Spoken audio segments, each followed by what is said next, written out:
Blount County community is putting their resources together to give the homeless a warm place to sleep as winter approaches. The effort has the potential to save lives. Yeah, this is a really neat idea. Community leaders in Maryville have noticed an uptick in homelessness in their city. They're now planning to transform a church basketball court into a warming shelter for people with no other place to stay.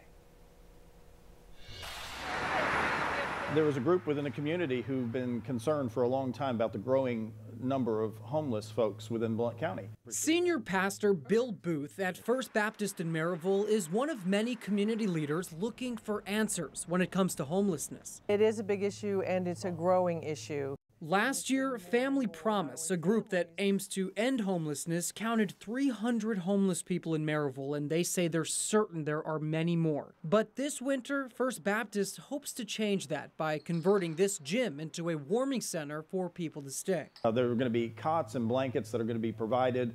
They're going to have personnel here to make sure that the needs are taken care of. There will be a meal provided. Lance Coleman is the director at Blount County Emergency Management. He has to make sure everyone knows when the temperatures are going to drastically drop. If the low temperature, say that night is going to be 20 degrees or less, then we're going to go ahead and open up. A white flag will wave outside of the church when the temperatures get dangerously low to invite people inside. It's very gratifying to know that we're going to be able to help folks who possibly can't help themselves.